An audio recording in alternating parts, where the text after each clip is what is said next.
in the last 8.5 months since we found out we were expecting. We paid off $19,362.66 of credit card debt, and I honestly can't believe that's true. Hi everybody, and welcome to my channel. I feel like this is week 999 of Brad and I moving, but I can officially say we are in Florida, safe and sound. My name is Kirsten, or Kit. I talk about personal finance and my journey from paying off $50,000 in debt all the way until financial independence. I'm somewhere in the middle of that debt payoff strategy. My partner and I are now working together towards financial independence.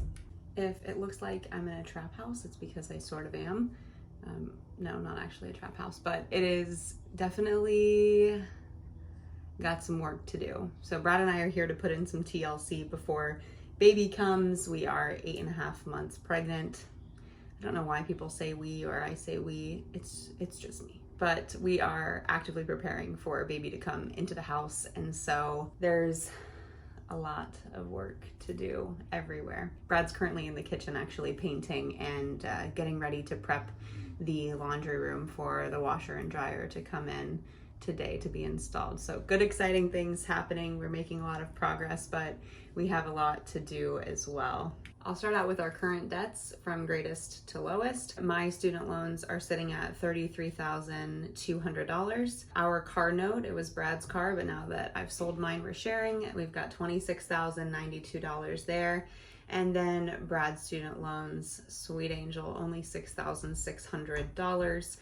The student loans are both accruing interest. However, because of our leaving our jobs for the baby, we aren't actually having to make any payments. So we've slowed down on making payments. We make really minimum payments, about $90 for him, about $50 for me, and then the car note is about $500 a month. As stated in the intro, my partner and I have combined our finances, and while we started our debt payoff journey separately with the snowball method starting about July of 2022, we're now avalanching our last debts together and then building our wealth. We were making a big strive at antelope speed intensity, like Dave Ramsey says, to pay off your debt, and have all of a sudden got the surprise news that you are pregnant. Even if you were trying, it can still be a surprise. I just want you to know that I was there about 8.5 months ago, and it's really scary. You know that things are gonna change, but I want this kind of story to bolster your momentum and your mood around your finances, because we were able to make big strides towards our goals, even though we had this news and needed to make shifts in our financial plans. Finding out you're pregnant is really big, and if it's your first, it's a big financial change as well, and just change to your life in general. So this is our first baby, and I don't mean to say that just having another baby isn't a big deal, but going from a double income household with no children to just a single income household with one child is a big difference. Hopefully hearing how we pivoted financially will give you some encouragement or just some ideas to keep making moves in the right direction while you prepare to add one to your family. Here are the shifts we made in our financial strategies. In 2022, just to catch up to speed, my partner and I began independently doing Dave Ramsey's baby steps, saving up $1,000 is the first step, and step 2 is just snowballing those debts. So from the smallest balance to the highest balance, we were doing this independently, paying off those debts. In April this year, Brad and I were on baby step number 2. We were doing really well, being really financially responsible, keeping each other really accountable, and we decided, after hearing the story of some friends who were married and how they combined their incomes, that we could do that too. We really didn't have a good model of how to combine our incomes. So, and up until that moment, we'd been together for 7 years, but hadn't done it until then because it really wasn't doable. We weren't comfortable talking about money, but we'd had a lot of practice and trusted each other to the point where we were ready. So in April of this year, Brad and I were on that baby step number 2, decided to combine our income into a joint bank account, which we opened together. And we also opened up a joint high yield savings account with Marcus by Goldman Sachs. We switched, instead of doing the snowball method, we switched to doing the avalanche method, which instead of taking those debts smallest to largest, you then organize your debts by interest rate and you pay off the highest interest rate first. and then you move on to the lowest interest rate. For example, Brad's student loans are about at a 4% interest rate. So even though it's only a $6,600 balance, we'll pay that off last because it's allowing us to save money in the long run by paying off a higher interest rate, like his 8% interest rate on his car. And that's just kind of an example off the top of my head, not necessarily real numbers. And at this moment, I really hadn't been tracking our net worth, but Brad had a good amount of savings in stocks, in his 401k with his job that he had for a long time. And so I started tracking our net worth together at this point. And that's another reason why we switched from the baby step method to the avalanche method, is because it allowed us to increase our net worth in the long run by saving on interest paid. And then April 25th happened. My boobs were getting bigger. They were way more sensitive than normal.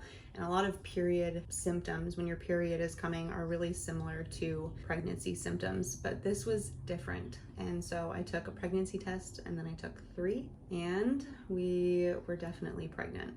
Immediately, I knew that things would change financially for us. Instead of throwing every spare dollar at our highest interest debt, we would need to save as much as possible before baby got here. We also knew that we had lots of doctors and midwife appointments. Those happen once a month. We've got ultrasounds and co-pays, and so I immediately had to purchase healthcare, which I didn't have working at my 2 part-time jobs. This gave us a dilemma because we knew how much interest we were paying every month to borrow that money that we had in debt. So it was tough to stop paying that off and start saving in our high interest savings account, which only gave us 4.3% interest, which is phenomenal, but still not as much as we were paying in interest on those cards. Because at this point, we had several credit cards that were racking up interest every month, hundreds of dollars of interest. But that's what we did. We started saving. And even though in the first trimester, I actually had to leave that serving job that I was doing 3-4 nights a week and making several $1,000 extra for us every month, I just couldn't keep up with the hours. At the end of the day, with my regular 8 to 5 job, I was absolutely exhausted, sometimes green with nausea, but mostly just needing to go to bed, not feeling lively enough to serve people all night long, which in normal circumstances I would really love to do. So I've gone over our strategy before and kind of what our goals were, which baby step 2, it was just to pay off all of our debt and have a net worth of 0. But when we found out we had a baby coming, we really needed to save a lot more. And then we started just thinking long-term about our net worth and what financial independence would look like with a kiddo on the way, with a kiddo in our house, and just how much time we would get to spend with her if we did have that cushion to say, you know, take a trip, take a vacation, or just work less so that we could teach her to read and explore with her outside and just do all the things that are really important instead of just having to go to work to financially hold your head above water. Originally, before baby, we were paying $2,500 to $3,000 a month towards our debts. And with a baby, we knew we not only needed to save for essentials, like I talked about, healthcare expenses, but the delivery, diapers, a baby mattress, and all the little things that add up for babies that we have yet to discover. So we waited a few months before actually putting a lot of money towards saving because we were so close to paying off a few of those cards. And like I said, it's torturous. Once you finally wake up to knowing that you're paying hundreds of dollars in interest every month, it's torturous to know that you are doing that. So we actually did wait and pay off all of our credit cards first because it was really soon. We were going to do that by August. And what really did it in for us is by September, Brad had a property management business that he was running up in Montana and ended up selling that. With the first bulk of that payment from the buyers, we were able to pay off my car, and then I was able to sell my car for a little bit of a profit. So we ended up keeping all of that money and putting it into savings. So we were really just looking for any strategy that we could to sell off assets to save money. And that was really, really big for us. And of course, financial bloggers and podcasts, they talk about these 2 levers that you can pull. So think of your money like a bathtub. and the income is the faucet. You can turn that on, but if your expenses are too high, that's like a plug not even being in the drain. So you could put in a ton of income, but the water is just pouring out of that drain.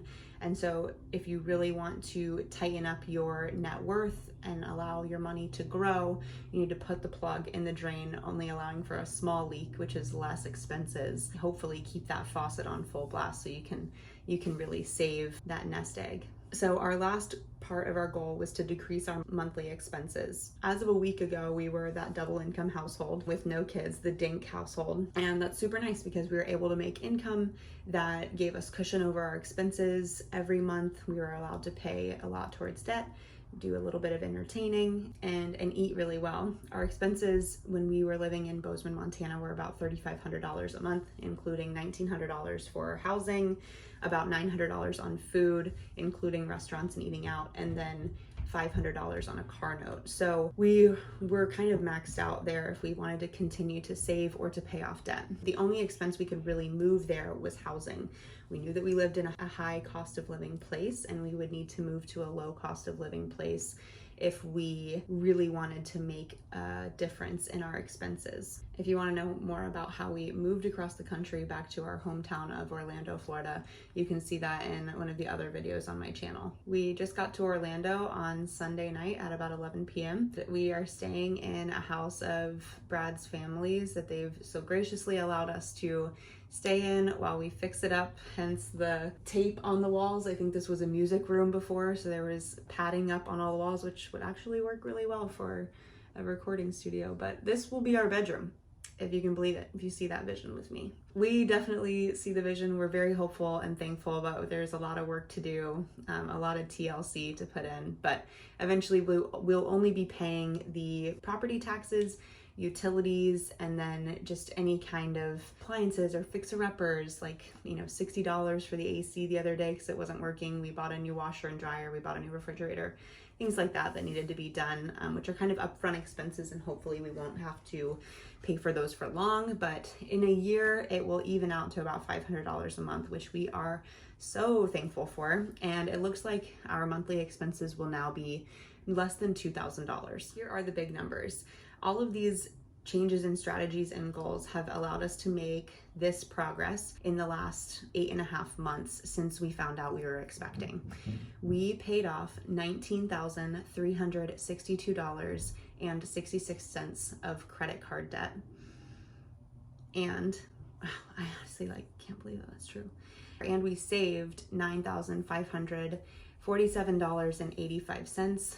And that does not include, we do have a $5,000 wedding fund that a friend really graciously gave us when we got engaged. And so, you know, we could dip into that for baby. We also have other savings like retirement and stuff like that. But just for the baby fund, for things up front that we need, and to cushion my maternity leave, we have $9,547, which feels amazing. I do want to put a little sidebar that obviously that could not have been done without Brad and my work together, and just being really transparent and working really hard towards that. And I just want to acknowledge that if you are a single mother, this is a lot different and a lot more difficult. And I do want you to just know that it's okay to reach out for help. There are so many organizations, government or otherwise, that are looking to help. Talk to friends and family. I can't imagine doing this alone, so I am so thankful for my partner, but also I just recognize how much more difficult this would have been if I was alone. So this savings and then paying off those credit cards means that we don't have that overhead of expenses every single month with minimum payments, and we also have that cushion of the savings that we will be dipping into for me to stay home. This is massive because I can stay here for as long as I need to recover and breastfeed and be with baby, and Brad can also stay home for maternity leave and work minimum hours to cover our expenses. And this kind of freedom is really cool because it's a mini glance into what financial freedom could be for us later in the future. We're busybodies, like doing this renovation on this house. We work 12 hours a day and it's a joy to do. We spend time together and we just run around from project to project, and it's really exciting. So we are busy people. We really like to work, but it's it's just that deep breath and that space that you can feel in your chest when you don't have to go to work. It's a really, really scary thing living paycheck to paycheck. I am sorry for the mosquitoes flying around. That is a back to reality kind of check when you move to Florida. So we're really thankful for the changes that we've made and how we've been able to decide that we can best use our time by staying home and by really learning how to be a parent instead of being trapped to go to work immediately to keep up with our expenses. That's all for now. If you liked this video, please like and subscribe to my channel where I talk about my personal finances and our story of combining our incomes and working towards financial independence. I will see you in the next video. I post videos every Saturday.